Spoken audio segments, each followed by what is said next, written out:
Hello friends, how you doing today? Coming at you with an episode on emergency heating.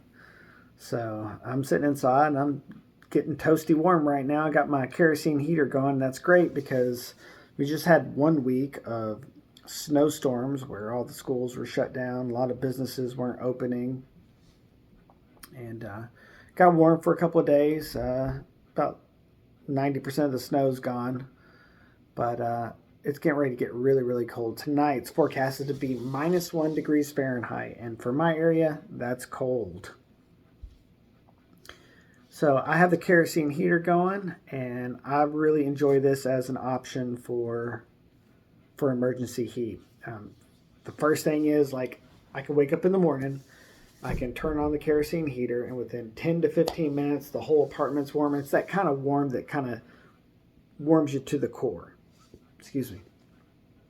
I know if you have like a space heater, it might have like a little warm spot of the room, but like kerosene heat, it just like it just fills up every nook and cranny of the area that it's heating up. So that's really nice. Another thing that I like about kerosene heat is that it's not really volatile fuel. You can really easily just get a jug and carry in a jug. You don't have to have special cylinders or anything like that. And it's not volatile like gasoline. You're not going to have like the vapors that are like toxic and smelly and like really big fire hazard. I mean, you got to use some common sense. Obviously, kerosene burns pretty well. You don't want to like spill it on the floor. And you want to be careful about that. You don't want to like be filling up your kerosene heater while it's lit. That's a bad idea as well. But it's relatively not volatile. Growing up, we had like a 55-gallon drum outside, and it was filled with kerosene, and we just filled up our containers when we needed to, because there were times when the propane heat was out. We couldn't afford to get more, and kerosene was a good backup. And that's one thing I like about it also is you could have some of these stored, and when there's somebody in need, you can just deliver the kerosene with a nice jug of fuel, and they're pretty much set for the day. It's not too cheap. Like right now, I'm paying like $5.80 a gallon for it. 5 gallons cost me about $29, and so it's not something that I want to constantly use to keep my place warm. It's a nice little supplement, and that's why I like it. When I was young, another thing that we used to do is my mom would put a pot of pinto beans and put a lid over top of it, put it on top of that flat surface of the kerosene heater, and she would slow cook those beans all day long.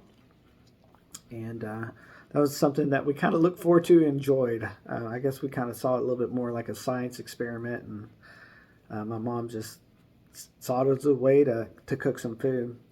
It's not like recommended that you cook on top of your kerosene heater, but if you're in a pinch and you're in an emergency situation, you might be able to boil some water, cook some soup, and some stuff like that. So that's really nice. Check some of my notes here, some of the things I was thinking about. Whenever you are using kerosene heat, I recommend having a little carbon monoxide detector. Make sure you have a smoke detector too. Because if it is not well ventilated, then you are burn up all your oxygen, get carbon monoxide poisoning, and fall asleep and never wake up. That's not good. People love you. And so make sure you have all your detectors and stuff like that. I mean, they're relatively cheap.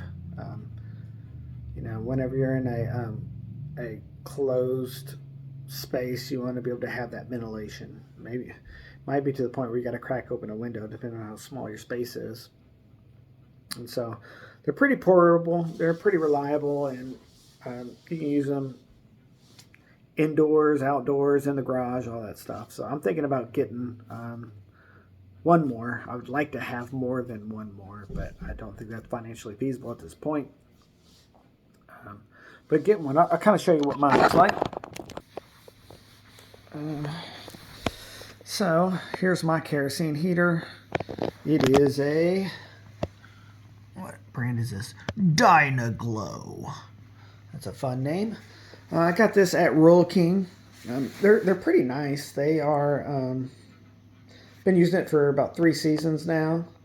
Even with the lights turned off, you get that nice warm fire, and it's just pretty relaxing. But you don't really need too much with the kerosene heater.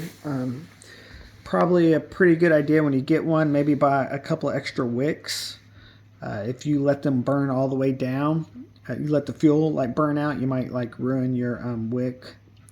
I think they're like fiberglass or something like that. Some sort of fiberglass. But you don't really need much. I guess you